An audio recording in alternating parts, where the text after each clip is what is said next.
Gotovo sve države u okruženju su svoju državnost stekle na račun Srbije.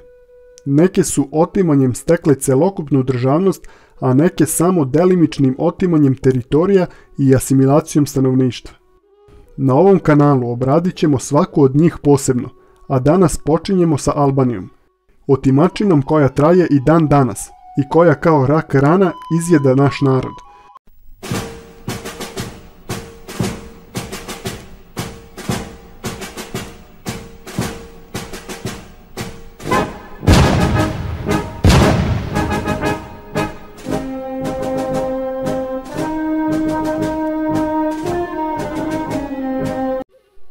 Na početku bih želeo da vas zamolim da se pretplatite na kanal kako bih imao motivaciju da nastavim sa radom.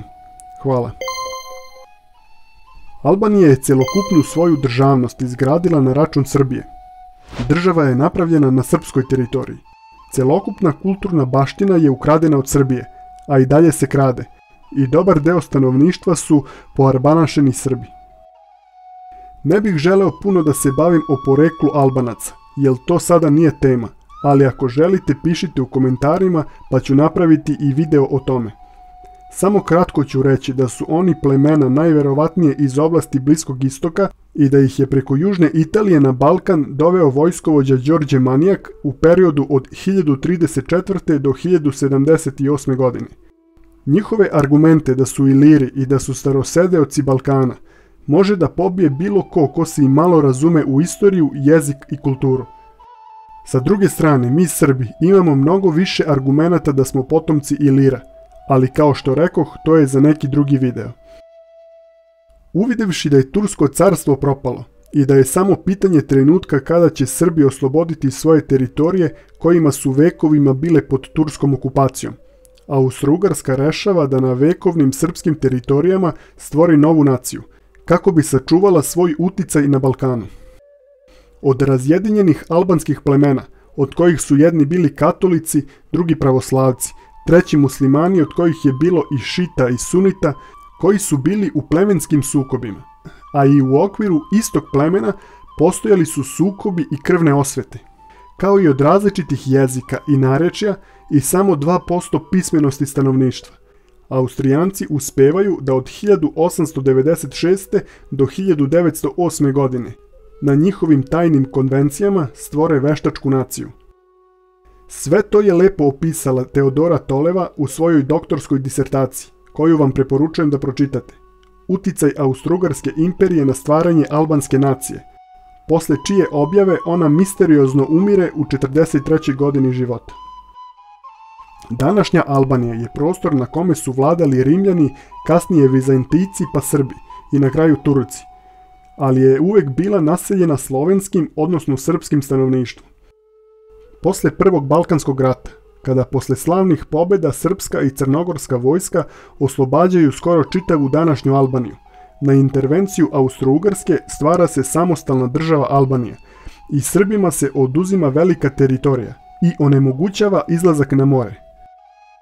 Tako su Austrijanci svoj plan konačno sproveli u delo, a Albanci dobili državu za koju su Srbi prolivali krv, što je za posljedicu imalo neslaganje Srba i Bugara oko podele Makedonije i kasnije Drugog Balkanskog rata, pa i bugarsko zabijanje noža u leđa Srbima u Prvom svetskom ratu.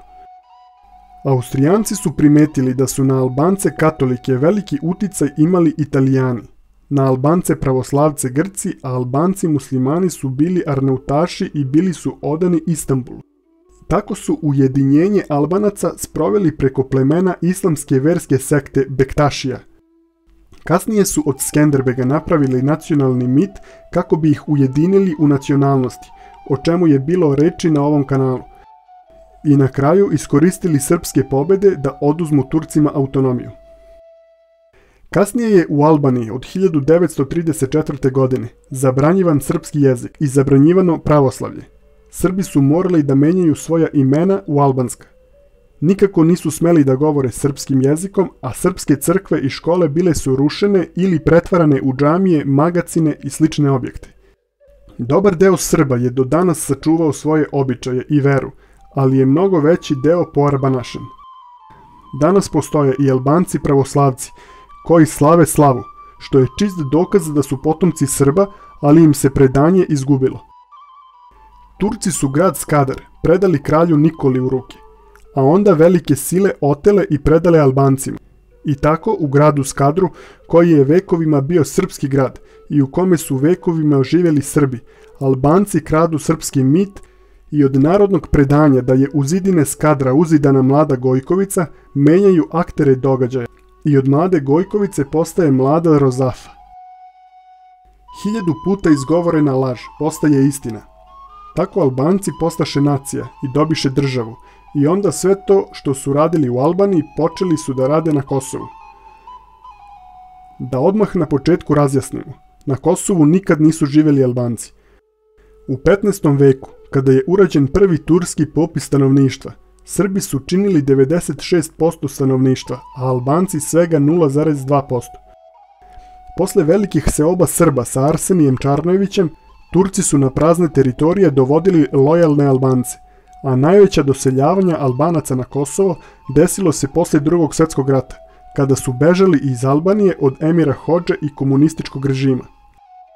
Mi Srbi kao dobri domaćini primili smo ih na svoju zemlju, a oni nam se 50 godina kasnije lepo odužili tako što su nas masovno proterivali. Čudno da se isto tako dešava i danas, da u sve više srpskih firmi dolaze da rade Albanci, jer su jeftinija radna snaga. Samo da nam Kruševac ne postane novi Prizren, a Žiča nova Gračanica. Nego da se mi vratimo na temu. Posle proterivanja Srba sa Kosova i samostalnog proglašenja lažne države, Albanci čine sve kako bi svetsku javnost ubedili da su manastiri na Kosovu njihovi. Ako su njihovi, pitamo se zašto ih Kvor čuva, zašto su ih palili i lomili krstove. Čine sve da prisvoje Nemanjiće, da prisvoje Obilića, izvrću predanje i kažu da su zajedno sa Hrvatima ratovali protiv Turaka na Kosovu 1389. godine. Prisvajaju vinčansku kulturu, jer kao starosedeoci, naslednici Ilira, naslednici su i Vinče i Lepenskog vira. Također prisvajaju i 22 rimska cara, koji su rođeni na ovim prostorima i koji su po svemu sudeći bili Srbi. Na sve to srpska javnost ćuti. Pitamo se zbog čega. Da li zbog toga jer čuvaju svoje fotelje i diplome u bečko-berlinskim školama ili je u pitanju nešto drugo? Također prisvajaju i našu torlačku narodnu nošnju i keče, staru srpsku kapu. Ali idu i toliko daleko da prisvajaju i neka naša nacionalna jela, kao na primjer ajvar. Albanci svesno lažu i izvrću istoriju, jer se jedan narod zasniva na mitu, a s obzirom da oni mit nemaju, moraju ga ukrasti od Srba. Na nama je da odlučimo da li ćemo da čuvamo i negujemo ono što imamo kako bi se sačuvali kao narod, ili ćemo i dalje tolerisati otimanje i čerupanje naše bogate kulturne i istorijske baštine.